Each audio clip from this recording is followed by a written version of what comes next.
Si e keni parë shqiptarët në raport me luftën në Iran, pasi ka pasur mjaft komentues të cilët kanë theksuar se janë të çuditur se si ka mundësi që po themi ka zëra në Shqipëri që mbështesin Iranin, pasi amerikanët neve na kanë ndihmuar, na janë gjendur pranë kurdoherë. Tani ky është një argument shumë i duhur dhe cilin dua ta trajtoj me shumë kujdes, sepse mendoj se është shumë i rëndësishëm. Pikë pari, duhet që ta tejkalojmë mendsinë katundare, ku të themi që jemi me Amerikën apo si jemi me Amerikën, deri ku jemi me Amerikën apo deri ku nuk jemi me Amerikën. Nuk funksionon në këtë lloj mënyre në një shtet serioz. Siç ju thash pak më parë, dha shembullin e Izraelit. Edhe Izraeli, që është nga shtetet që varet nga aleanca me Shtetet Bashkuara të Amerikës dhe ka një varësi ushtarake të forte të tjerë, në fundit i merr vendimet e veta duke u bazuar thjesht në atë që mund të bëj vetë, pa futur në llogari se çfarë bëjnë Shtetet Bashkuara të Amerikës për Izraelin. Pra, duhet që ta mendojmë këtë punë nga pikpamja e interesave shqiptare dhe jo nga pikpamja që është me mua apo me komshiun. Kjo është pika e parë që dua të nxjerr në pa. Pyetja me shumë vende juaja është ku jemi ne shqiptarët sot.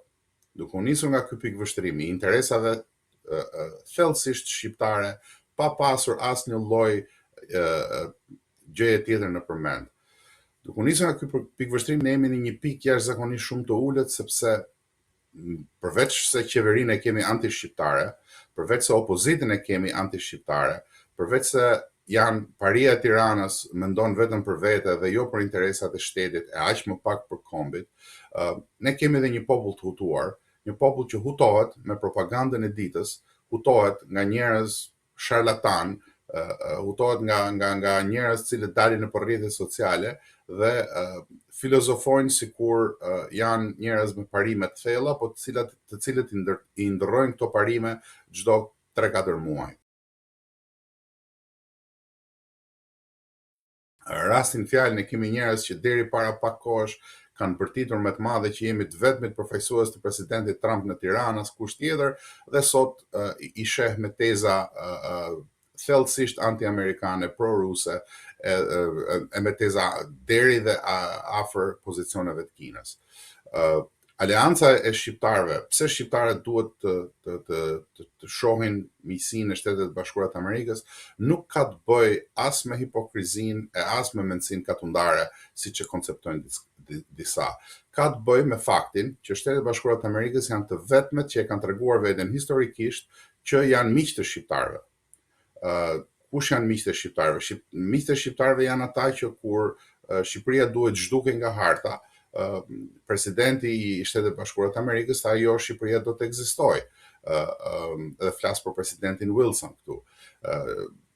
Shtetet Bashkuara të Amerikës janë ato të cilat praktikisht e mundsuan pavarësinë e Kosovës. Sigurisht që ishte UÇK-ja që e bëri luftën, po pa mbështetjen amerikane dhe pa ndërhyrjen amerikane në ish Jugosllavinë atko, nuk do të kishim pasur këtë rrugë kaq të thjeshtë dhe mund të kishte qenë shumë më e vështirë rruga drejt lirisë së Kosovës. Shtetet Bashkuara të Amerikës janë ato të cilat sot garantojnë sigurinë e Shqipërisë, sepse Shqipëria të gjitha kapacitetet e veta ushtarake, mbrojtëse, apo edhe shtetërore i ka marrë dhe i ka në përkëmbur në një mënyrë kriminale. Dhe për këtë fajtor është paria e Tiranës. Nuk është Amerika. Amerika nuk është një vend perfekt, Amerika nuk është një vend pa defekte, Amerika sheh interesat e veta, Amerika nëse i duhet të mbrojë interesat e veta, nuk mendon dy herë edhe në raport me Shqipërinë, por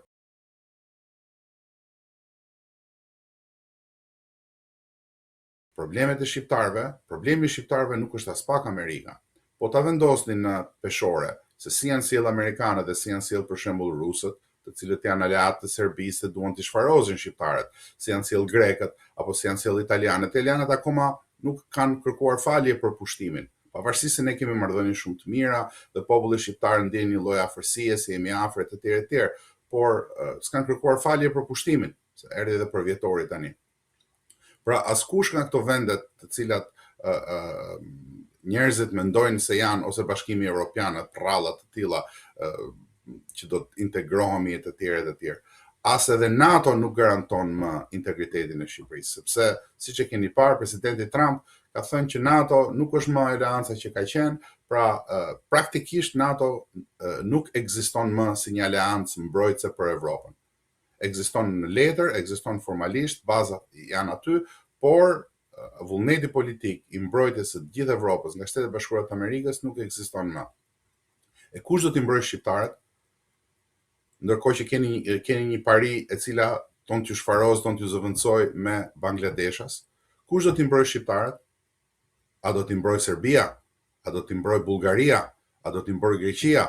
Apo do t'i mbrojë Franca dhe Italia dhe Bashkimi Evropian? Ndaj të gjitha këto horrllëqet, maskarallëqet dhe që mos t'i lëm mbrapa edhe budallallëqet, se ka mjaft budallej cilët shohin rrjetet sociale, duhet t'i vënë gishtin kokës, ta mendojnë mirë atë që thonë dhe atë që bëjnë dhe në interes të kujt është kjo. Sepse është kollaj që të flasësh në rrjetet sociale, sidomos kur je krejtësisht tabula rasa dhe nuk e ke idenë se si funksionon politika ndërkombëtare dhe t'i japësh mend atyre që me këtë punë merren ditë për ditë. Problemi është që pasojat i vuajmë të gjithë ne shqiptarët.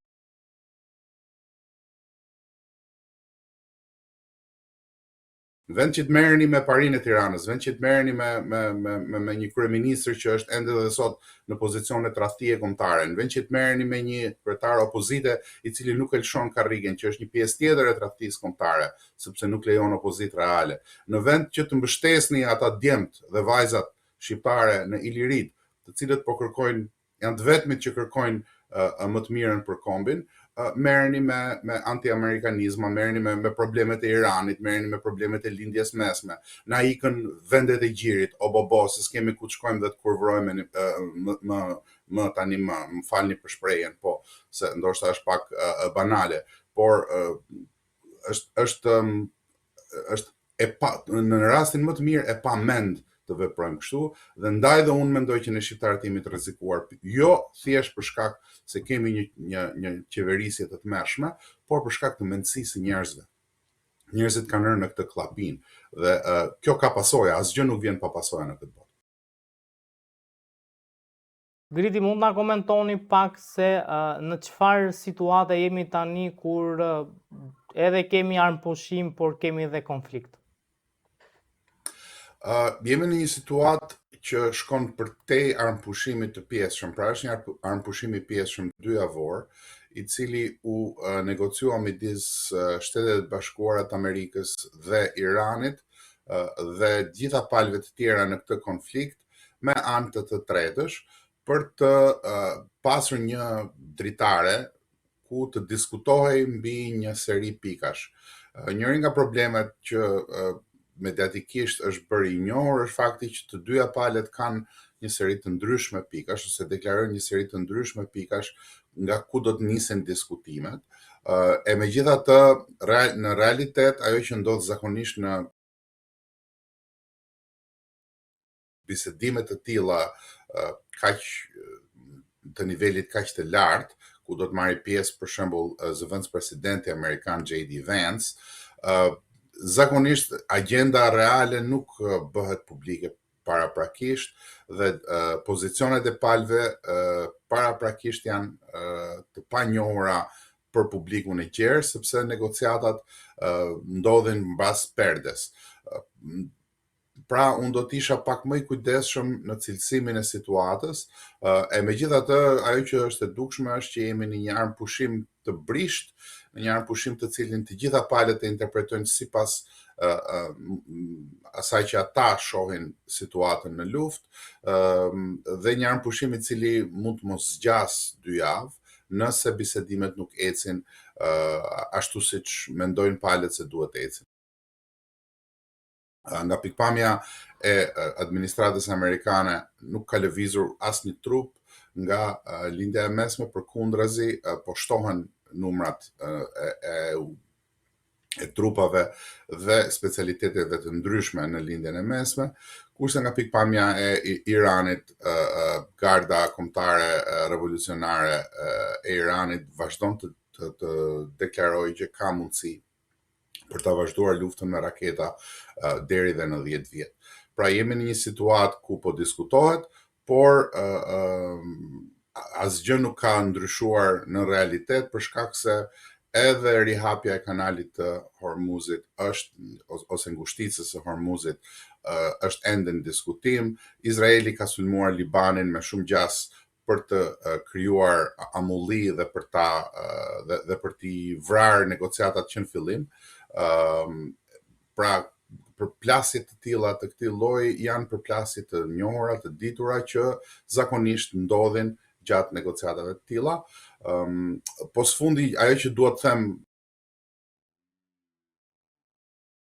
që është e rëndësishme për t'u thënë fakt dhe për t'u vënë në dukje, për t'u pa nxjerr, është fakti që këto negociata shkojnë përtej vendeve të cilat marrin pjesë në to, nuk është thjesht çështja e Shtetit Bashkuara, Iranit apo edhe Izraelit, është një çështje e cila ka të bëjë me ekonominë botërore, sepse bllokimi i ngushticës së Hormuzit dhe deklarimi i Iranit se ka sovranitet mbi ngushticën e Hormuzit ndryshon shumë çka në tregtinë botërore, jo vetëm të naftës, por siç e kam thënë dhe diku tjetër, të shumë nën produkteve ose produkteve që varen nga kjo lloj tregtie, duke përfshirë edhe plehun kimik, duke përfshirë edhe shumë artikuj që i shërbejnë sigurisë ushqimore.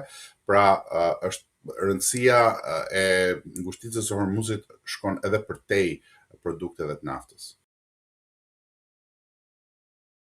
Gridi, si e shikoni të ardhmen e këtij konflikti dhe a besoni që do ketë një paqe së shpejti apo duket sikur palët po marrin pak kohë të rigruprojnë forcat dhe të përballen edhe një herë me njëra tjetrën? Unë mendoj që piksynimet e kundërta të palëve në këto negociata apo edhe gjatë këtij konflikti nuk lën shumë vend për rrugë të mesme, por ajo që mund të ndodhë është një lloj përafrimi i palëve për interesa të caktuara. Njëra nga çështjet që media po thotë se diskutohet është njohja e ngushticës së Hormuzit si një aset i cili do të shfrytëzohet së bashku nga Irani dhe Shtetet e Bashkuara të Amerikës, mirë po që të mbërrihet kjo më duket më shumë si një shashk mediatike e cila mban njerëzit me diskutime të përditshme, sepse që të mbërrihet kjo shumë çka tjetër duhet të diskutohet. Irani bën pjesë ka një aleancë jashtëzakonisht shumë solide me Kinën dhe me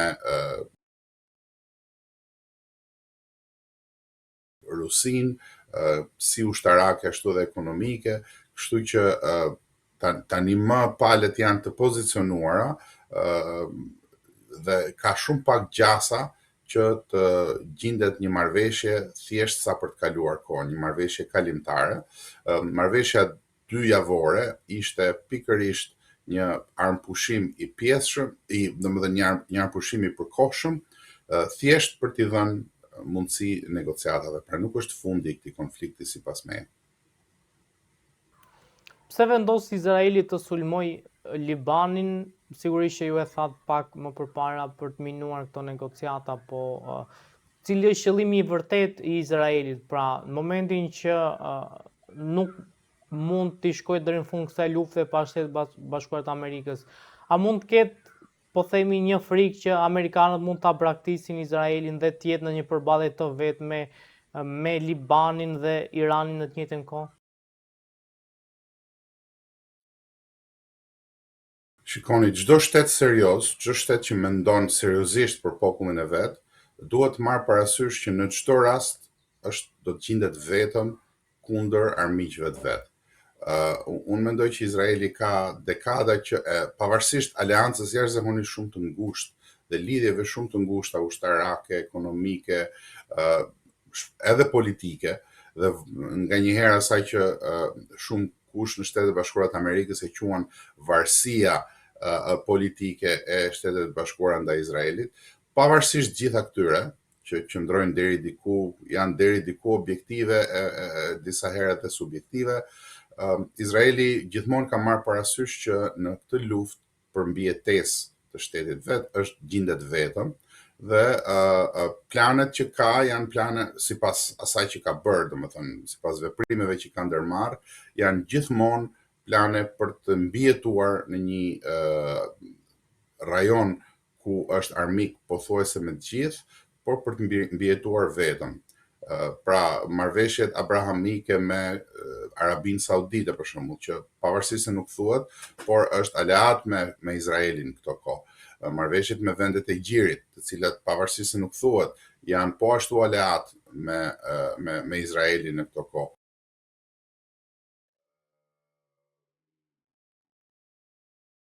Me Jordanin, cila praktikisht është shtet vasal i Izraelit e të tjera, dhe gjithashtu dhe marrëveshja me Egjiptin, tregojnë që Izraeli i ka marrë sipas mendimit vet masat që të mbijetojë në atë rajon. Sigurisht që nuk ka asnjë lloj garancie dhe nuk ka asnjë lloj sigurie, por Izraeli e ka menduar ditën kur nuk do të ketë më aleatin e madh në krah.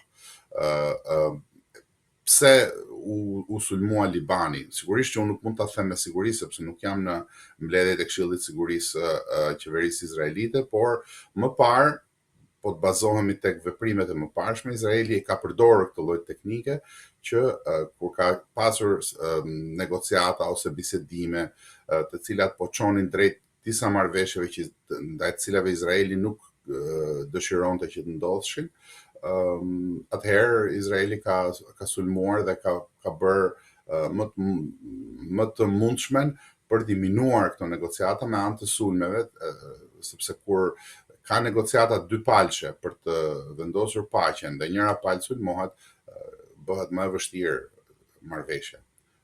Pra ky është një mendimi im, është një spekulimi im, nuk e them dot që vjen nga burimet sigurta, por ka ndodhur më parë jo vetëm Izraelin dhe me shumë vende të tjera, të cilat minojnë bisedimet e paqes të papëlqyeshme për ta me anë të një sulmi ndaj një grupimi apo ndaj një shteti të tretë që përfshihet në bisedimet e paqes.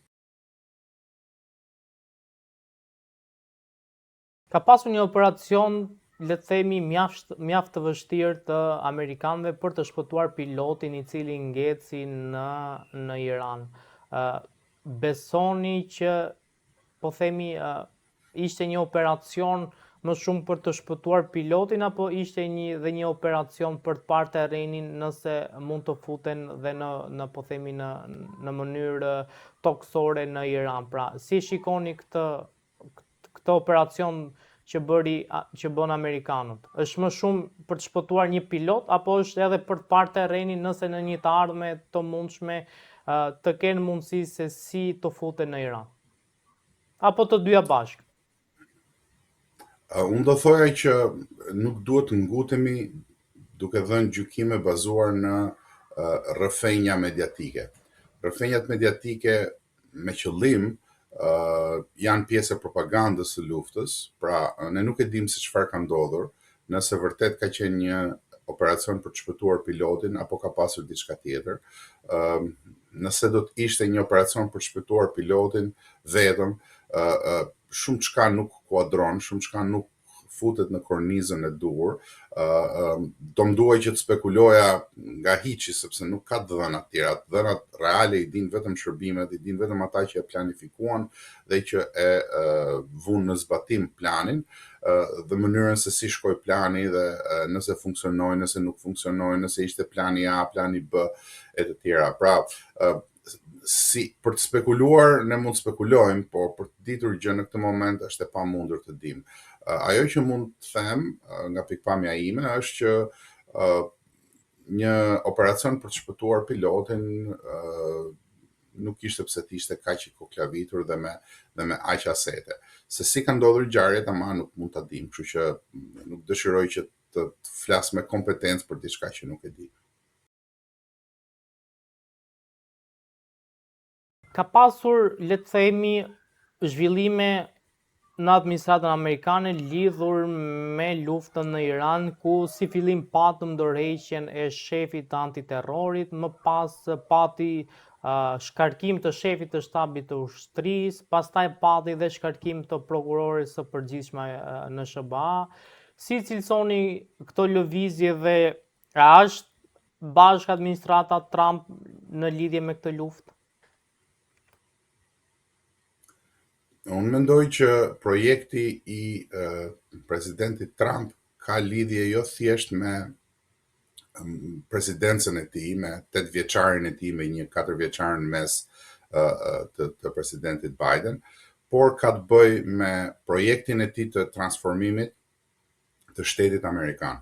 Dhe lëvizjet që kanë ndodhur, sidomos në periudha të forta trysnie, siç është lufta. Lufta është një periudhë trysnie në të gjitha llojet e institucioneve, sepse janë të gjitha institucionet shtetërore më të larta, sidomos ushtarake dhe inteligjencës, janë të gjitha të angazhuara për t'u përgjigjur nevojave të luftës.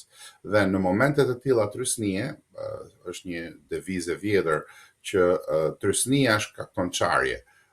Dalin në pah vlerat reale të personazheve që janë në ato poste, dhe unë mendoj që në rastet që ju përmendët, është më shumë vazhdim i luftës së brendshme të presidencës Trump me rrjetet e vjetra të mirë konsoliduara, të cilat vazhdojnë dhe nxjerrin kokën në vende të ndryshme të administratës, edhe brenda administratës Trump. Pra është një përpjekje për të vendosur mënyrën e politikbërjes së asaj që quhet lëvizja MAGA, dhe për ta rrënjosur atë në 10, 15, 20, 30, 50 vitet e ardhshme, në mënyrë që sido që të ndryshojë situata politike e momentit, të ketë një bazament shteti amerikan që të bazohet në njerëz me mendsinë dhe me mendimet e lëvizjes MAGA. Pra unë do ta interpretoja më shumë si një lëvizje që ka të bëj me mosbindjen e brendshme ndaj ideologjisë nacionaliste të presidentit Trump dhe të njerëzve rreth tij, sesa me një çështje që ka të bëjë me luftën. Lufta është thjesht gjëja që e çon trysnin në një pikë të fortë, ku nuk mund të fshihesh më pas postit, nuk mund të fshihesh më pas shkresave, nuk mund të fshihesh më pas varësve.